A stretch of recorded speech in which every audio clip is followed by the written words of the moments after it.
Thank you for joining us on the Going Deeper podcast, a ministry of Fathom Church in Littleton, Colorado. You will never get to the bottom of the depths that are in Christ for you.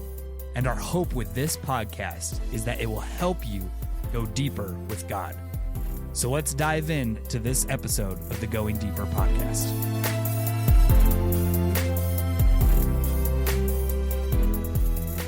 Hey everybody, this is your host Kyle Knight, and welcome to the Going Deeper podcast. Again, where we just have conversations here to hopefully help you go deeper in your relationship with God. I'm in the podcast studio again with Karina Boss. Hey. Hey, Karina, and Chris Martin. Buenos dias. Oh, here we go again. Buenos dias. I don't know if I can Chris. come up with a fresh, greeting every single time. You could just say hey, like once, like one time. No, it's gotta. We'll figure out. You have to have like your own calling card on a podcast. So Do you?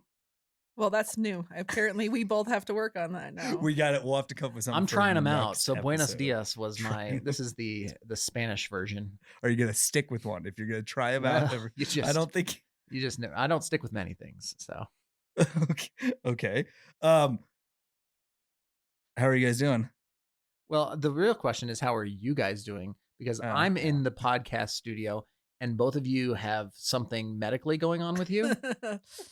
I mean, I don't know what kind of, laws that I'm breaking. I'm doing good. It's sinus stuff. Sinus It's stuff. it's seasonal things. But I'm feeling all right. I'm not feeling as bad as Karina's feeling. Yeah, Karina? I got my cup of hot tea. I'm okay. I got mean, some Dayquil running in the Do system. we need to mask up in here? And now we're Is- just gonna make her talk. I think for we have a the 6. I while. think we've got the 6 foot. Rule We've got a going. 6-foot thing. I'm just wondering if This I is need to nice. dip my hands in bleach or something Probably. like that. Yeah. Probably. It's probably not ventilated in here that well. Okay, so here's It's here's what I would like to know from you two. Mm. When you start feeling sick, start feeling something like this come on, a cold or sinus or whatever, what's your mode? Like, do you immediately hit the drugs, hit the, vitamin C? Like, do you just start pumping all that stuff to try and diminish the length of these Mhm. things? Or do you just kind of wait until, you are dead on the floor before you're like, all right, give me some NyQuil? Yep. First thing, I woke up in the middle of the night. I downed some emergency. I started drinking lots of water. I slept in, and I'm using the Dayquil. You're trying to beat this thing Beat before it, it beats you. Okay. Yeah, I heard gargling salt water is helps. I've heard that. Yeah. I gargled salt water this morning. It's kind of disgusting. It's so gross. It's really hard. I really don't like salt. Salt's not my thing. Okay. So it's really hard for me to do that, but I really don't want to be sick. So That's fair. I That's do fair. all the things. Kyle. I'm in the same boat. I will emergencies. Zicam is supposed to shorten colds, so I Wow. pop those things like they're Skittles. Probably more than This you might be should an issue we have to bring to the elders. This Yeah. might be. But yeah, I'm like when you just are starting to feel a little, it's coming, so you just get ahead of it. My wife is the total opposite. She will wait till she's I'm like, have you taken medicine yet? No. Like, It's a little take medicine. It's a little early to be getting sick. I mean, it's like 95 degrees I know outside. it's September and still Sure. 95, and here we are. That's true. I've heard, stuff's going You around. guys have So like February. We've been working feelings. really hard. We've been working really hard. it's true. Well, I came back from a weekend away and everybody in the office is sick. So I We're can't be working blamed really on hard. that one. No, you can't. Interesting. Okay. Well, I just, this is deep psychological analysis here, but Sure. yeah. Speaking of things that might make you sick,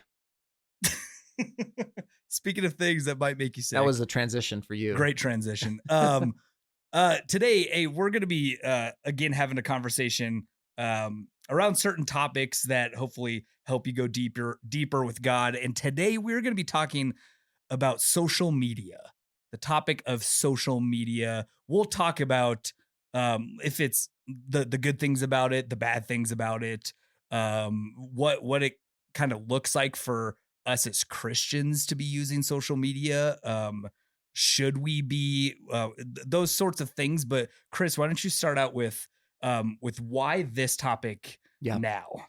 Yeah. So in the last couple of weeks, if this was actually, I think, on some mainstream news channels, but We are a part of the Acts 29 network of churches, church planting network that we love and we're a part of and support. And our president is a pastor in Dallas, Texas, named Matt Chandler, who I've had a chance to meet and I've looked up to for many years and really respect this guy. But he was recently kind of, I think disciplined is the right word. They use that word, but the elders of his church have kind of asked him to take a season of stepping away from preaching and teaching at his church because he was confronted by somebody in his church that there was a potential communication between he and a woman in their church that is not his wife via social media, via direct messaging on Instagram.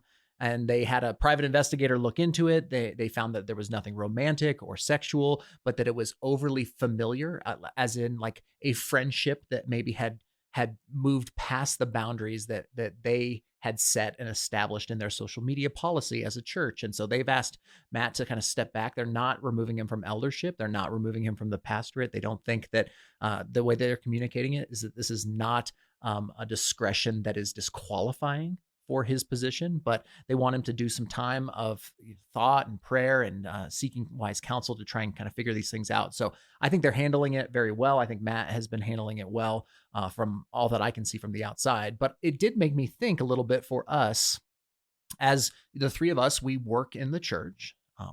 First of all, we're Christians. Okay. More than that, we are vocational ministers. We work, we are paid by the church. And we're a part of a church, and all three of us have at certain level been involved or are involved in social media. And I just thought we should have the conversation about social media. Mm-hmm. There are obviously good things. There are obviously problematic things. And so I want us to just kind of dig into some of these details, and we may not come to any solution here, but at least have the conversation about what kind of boundaries, what kind of limits are there? Are there times to say no completely to certain platforms, all that stuff? So let me maybe ask this question. If you feel comfortable, would you share what your social media involvement is right now? Like what platforms you're on, if you use them, that kind of thing. Mm-hmm. I have a Facebook account and I have Instagram. Leading up to this, I deleted both of them just as an experiment because I wanted to see like what my inclinations were. Okay. So it was kind of an experiment to prep me for this podcast. Yeah. But I do have Instagram. It's the one I use. Facebook, I don't use. Heading into COVID, I kind of gave them both up just because I was using them too much. Okay. And so I never went back to Facebook. And I've never really, I guess I have Snapchat, but I also don't ever use that. Okay. All right. I mean, yeah, I have a bunch of them. Wow. We're just throwing judgment. We're throwing shade with our gazes. Yeah. I was gonna say I got a lot of judgmental stares from that side of the room. Yeah. I mean, I have Instagram and Facebook, Twitter, and I do have a Snapchat that I almost never even look at because I just don't get it. But yeah, I think most of my like Instagram's most of my time. Twitter, I'm browsing Twitter a bunch. Facebook, I'm really not in it. And for me in doing social media as part of my job, right. It's like that's almost the only time I'm on Facebook. Okay. Really. Yeah. Interesting. Yeah. Yeah. So I've had, I had Twitter when it was new-ish, and then I deleted that. I haven't had Twitter for a long time. I had Facebook for a long time back when, you needed a college email address to get Facebook before, the moms of the world started joining Facebook when it was just a college student thing. And I had that for a long time. I've had that on and off for work purposes, but haven't actively used it for a while. And that one, I actually, when we hired you, I tried to pull myself off of that entirely because Facebook was just hard. And then Instagram is the one that I still have and I use. But I find myself in the same way as you, Karina. I have to like delete it often to give myself some space from it, or I find myself kind of addicted to it, and I have to temper myself with that. And I don't have a Snapchat. I don't. So you two are way ahead of me on that one. Are there other ones? Are there TikTok's a huge one right now. TikTok? Yeah, I don't even know what that is. That's been like the last couple of years. I think I don't even know when it came out, but 2020 pandemic stuff just that blew up. Yeah. I think the real question is though, which one did you guys have? MySpace is the real question. Oh, I had a MySpace. Yes, I did. Oh yeah. Anyone younger Which than us is gonna be like, what? The MySpace. Funny little story about that is I'm guessing MySpaces are still out there ish. Mine is somewhere out there because I remember like at least a decade ago I tried to like cancel it, like delete it, but the email that I'm using on there was totally wrong. It was like one letter off, so it can't send me. You're telling me that people in our church can find Kyle Knight probably could on MySpace. I don't even know exists. I don't think it exists. I really don't think it does. Oh gosh, I hope it does. I'm gonna have to check. We need to find somebody to do the work and the research. Delete it. I can't delete it because it sends you that confirmation to an email that doesn't work. That email doesn't exist anyways. So we're on social media, all of us at a certain level. So let's kind of launch from there then into some topics. So Kyle, why don't you kind of pose some questions here? Yeah, I mean, and I think, I don't know about you guys, but I think when the topic of social media is brought up, like, let's have a discussion on social media. I feel like most of the time it's sort of seen as like, oh, here we go. Like, oh, let's talk about the negative stuff of social media. And I don't think that's just in Christian circles, but, and I know we'll talk about that, but I kind of want to talk really first about what are some ways that social media is good? Let's start there, and then we'll get into some ways that it's problematic and everything. But what are some ways that you guys have seen that social media and whatever platform it is or whatever can be good? Yeah, I think for me, I mean, with my family living in Thailand, communication and especially like just like sharing pictures and stuff with my parents of their grandkids it's the best way to do it, that they can just get on there and kind of see what my kids are up to. They can see what we're up to. It's opened doors of when they first moved over there, our communication was extremely complicated, but now it's like we can converse daily if we wanted, because there's not that limitation of like international texting and international calling. So for me personally to have that, to be able to share pictures and just even see pictures of my nieces that live in Thailand, that kind of stuff has really been amazing. Yeah. Yeah. I felt the lack of social media as both a positive and a negative during my sabbatical this summer. It was a positive in that I didn't feel like I was burdened with a bunch of stuff that sometimes is heavier, but I also felt genuinely disconnected from a lot of people who I don't have text message and or phone call relationships with. Is that category like I would consider them friends, some of them even pretty decent friends, but I'm not texting them every, update of my life or vice versa. But when I see, oh, they sent their kids off to school, or oh, they did, there's ways that I think you remain connected with people that otherwise you would not stay connected with if it weren't for social media. Now, that could be construed as a negative too, right? Because at some level you're setting up a false relationship that is not as genuine as a face-to-face or even a phone call kind of relationship. But I think there is connection pieces. And then there's probably, just to know other things about other businesses or churches or people, like, I don't know if that's research or what, but it's like, it's neat to be able to see what, a church in, New York City is studying and doing when it comes to prayer ministry or when it comes to missions. Or so like for us in the church world, it's like the sermon that I preached on the church. It's a way that we connect to the universal church. That's a gift of God's common grace for his people at this time that, previous generations of Christians never had. Yeah. And I would say yes to all of that for me too. Just, the communication piece, the keeping in contact with people, the seeing pictures, even just from, like family who has kind of moved away that we haven't seen in a while. Like those are good things. I also like, and part of it kind of goes along with what you just said, Chris, about just kind of sort of being in the know with other things, like, and this can be a bad thing too, which we'll get to in a second. But like for me too, it's almost just to kind of keep up with what's going on in the world, like newsworthy too, which again could be problematic.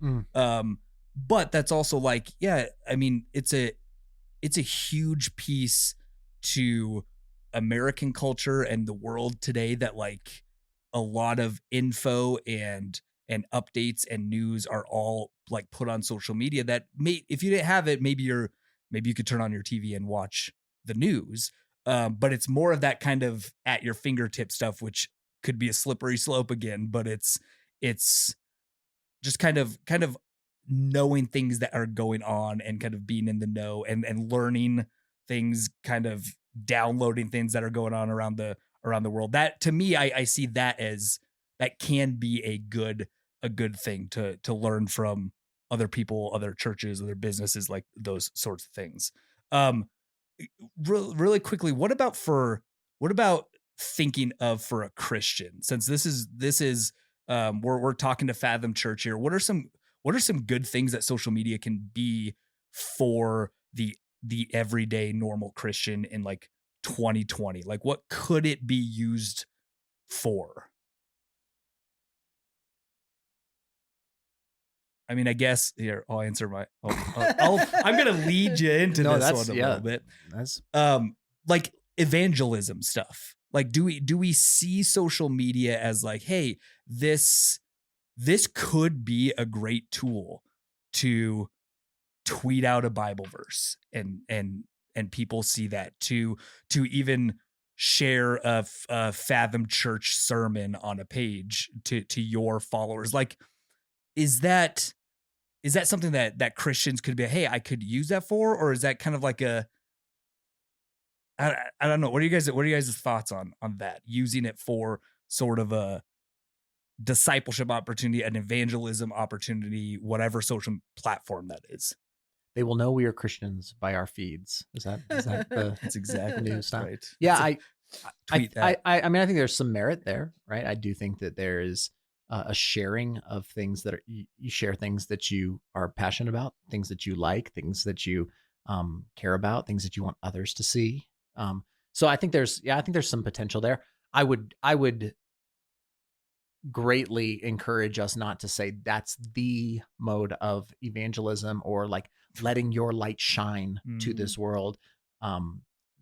I would hope that would show up in other ways in your life, though. I think your social media feed should probably be consistent with your values and your life and your beliefs.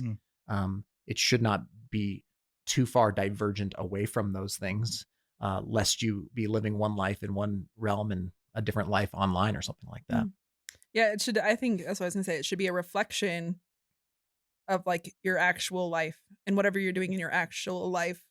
It shouldn't be like your social media is your only platform where you're evangelizing. It should be first and foremost in your real life. I will be honest, I've never used it as an evangelistic platform personally. But I think hopefully it's a reflection of me as a person. Yeah, I just think you have to be careful with motives when it comes to these things. Even when it comes to sharing Christian stuff. Oh, that song really spoke to me. Oh, that, let me, set my coffee and my Bible and my, take my little picture and post on Insta, time alone with God, doing my quiet time here with my Instagram, like those sorts of things. You have to just be careful about motives on that, because I don't think there's anything inherently wrong with those. But I was thinking about this, that Galatians 1:10 says, am I seeking the approval of man or of God? Like, is that what am I seeking here? Because you can stir up the Christian faithful and get likes and comments and make yourself feel really good, which is in some ways like what Jesus says in the Sermon on the Mount, when guys are praying to be heard, or when people are fasting to be seen as more pious than they really are. You could probably do that with social media, like posting to gain the accolades of your Christian brothers and sisters. And oh man, she is so spiritual, as she is serving on this mission trip. And it's like, well, yeah, am I getting my reward now, or am I really trying to please God in this? It becomes like a motive question, I think. Let's move on to, in what ways can social media be bad? I mean, I feel like we could talk on and on about this, but in what ways can, and it maybe specifically for the Christian for Fathom Church, in what ways can social media just be not good? Yeah, I think that's why I deleted it from my phone because I mean, it does track how much you use it, but I wanted to see like how often was I flipping on my phone to like just check in on social media. And I was surprised because like you go to open it and you're like, oh yeah, it's not there. And I was actually surprised how often I was flipping my phone on and like, oh, Instagram's not there. Right. And so I think you have to be very aware of how much time you're spending on it Yeah. and how often I mean, I think it's like absent-mindedly, I was just like turning on like, "Oh, I'm bored. Let's see what's going on in the world." And it was my default instead of like something I was intentionally logging into to whatever purpose that I mean, it was like an idle time filler, like filling yourself with like the deeds of other people, Mm, the pictures of other people. Yeah, it's like a muscle memory, Mhm. right? mhm, I mean, and then you realize, like I did this on sabbatical since I didn't have social media. Realize how useless your phone is. Like there were multiple times where I'm like, I got nothing to look at. I got nothing left to read. I've read the headlines. Like, what am I gonna do? And it's like, oh, this is what people used to do. This is what we Mhm. did 10 years ago Mhm. before these things were in our pockets.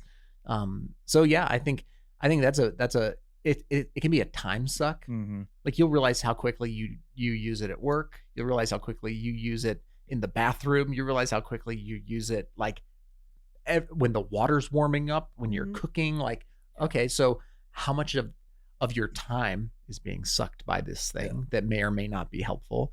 Um, Secondarily, and this is something that has been talked on, at length, is comparison. Mhm. mm, It stirs up in me, it stirs up in you, it stirs up in each one of us this discontentment very often with our lives. Um and I don't know who said it, but somebody very smart said that um comparison is the robber of joy. Like if you want joy robbed from your life, start comparing yourself to your mhm, friends and to your neighbors. And it used to be that you just like looked out your window at your neighbors and you could see the new car or the new boat or the new clothes as they're mowing or walking or doing whatever. And now you have a window into every single person on social media showing you exactly what they want to show you. mhm, And so I would just say comparison's a big, I mean, I don't know. I think all the stats show, mhm, especially for young adults, for teens, that comparison thing is not stirring up affections of joy in life, mhm. but is robbing people of joy in a Mhm. lot of ways. Yeah, and I think along those lines, there's so many other things that kind of go along with this, with the comparison thing, with like the slippery slope, like being careful with these. Like when I think of the way social media can just be so destructive, like I think of like communication, like our words and everything, like what we actually, what we post, what we comment on other people, what we respond to, those sorts of things. In I mean, we talk about what it talks about in James, and like taming the tongue and all that stuff. That includes what we're typing on a computer. Mm. And so what we're responding to, what we're commenting on, or whatever it is, can also be such a destructive thing if we're just, if it's negative, if it's not building each other up, if it's not encouragement, those sorts of things. And then the other thing I always think about too is almost like, and this is where I was going back to when I talked about like news or whatever, like trying to go there for info of like what's kind of that almost like authoritative voice in your life, and like where do you go to for truth? Hmm. Like where do you go to answer your questions or your doubts or whatever you have on there? And I think a lot of times we kind of go straight, and I'm guilty of this too sometimes, just going straight to social media and saying like, what are other people saying about this? And like it could be Right. totally off base. Yeah, instead of thinking for yourself, Mhm. or even a dialoguing in community, Yeah. Mhm. like real life community. I think a danger, and maybe this needs to be our last one because we could keep going on this, but a danger is replacing reality. Yeah. Mhm. right? Like anything that it's artificial, it's counterfeit, right? Like, uh, I say, oh, I've got friends, like a friend on Instagram, a friend on, and it's like, am I really? My Right. wife is always like, you're not friends with them, Well, I'm following and I'm them. like, You well, see them. I mean, kind of, but like, but I do think there's something insidious Yeah. about counterfeit relationships, connections Mhm. that is toxic. Mhm. It pulls us away from genuine relationships, genuine encounters, genuine experiences. Mhm. So I'd be nervous about the nature of it being counterfeit. Yeah. I want to wrap it up with this as Christians. What should we do with social media? Should Christians have social media? I mean, we talked about the goods and bads. Um, should we have social media? Should we get rid of everything on our phones right now? Like, what are your guys' thoughts on that? I think as I was thinking, I mean, it was timely Chris's sermon, The Sabbatical, what I learned, and he was talking about the weight that slows us down. So while it's not sinful, if even if it's slowing you down, and it could be seasonal, there could be parts of your life where you can use it responsibly, but there's Mhm. seasons in our life where we, it's feeding poor body image, or it's feeding mental health issues, Mm, or it's feeding Yeah. anger towards society issues. mm, I mean, those seasons, it's like take a break. Like get to a place where you can use it responsibly. Mhm. Don't let it be something that is tearing you down.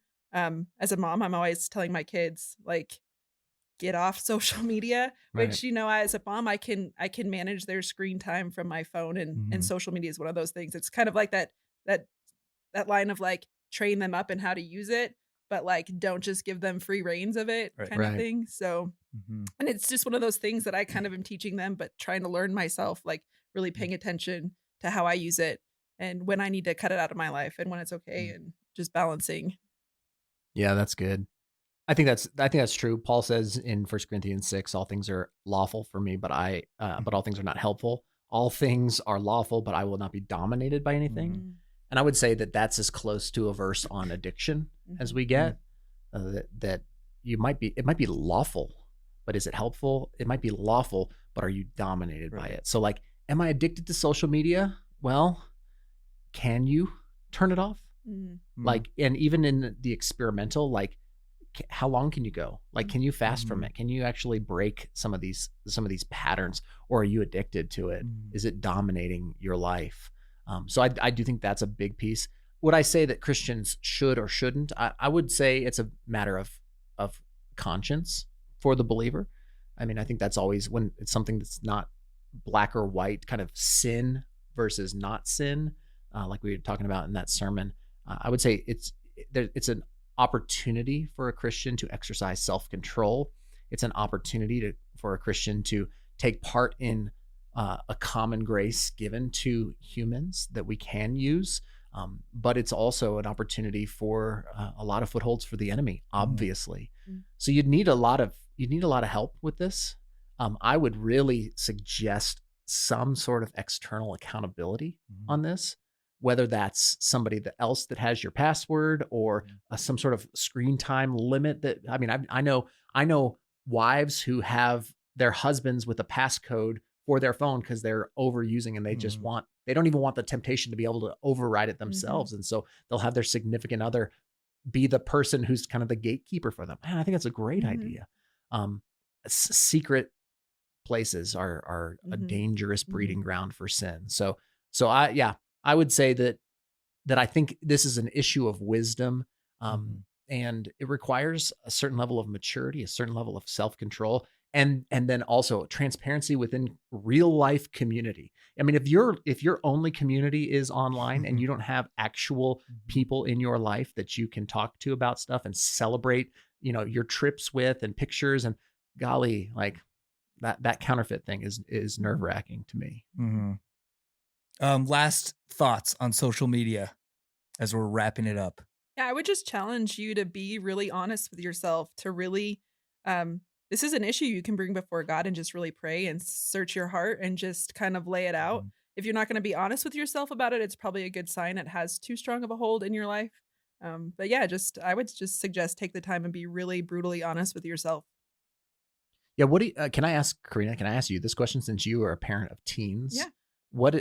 And this might be a whole nother, if we can't get there, we can't get Mhm. there in this podcast, but how do you decide when to let Mm. your kids jump onto these things? Because I ain't giving my 7-year-old, Instagram, though I know parents who've started Mm. Yeah. handles for their kids, like when they're born. Mhm. So that seems insane to me, but I would love to know from a parent who's been there what Yeah. that looks like. Yeah, and I mean, what I thought, and now that I have a kid who's graduated high school, I have an 18-year-old.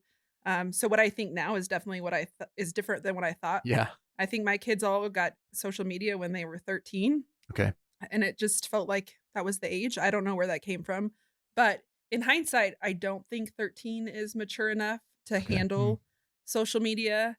There's this tension, especially with Snapchat, that like kids don't give out phone numbers. So they're like, well, if I want to hang out with my friends, like I need Snapchat. Um, and so I kind of caved to that.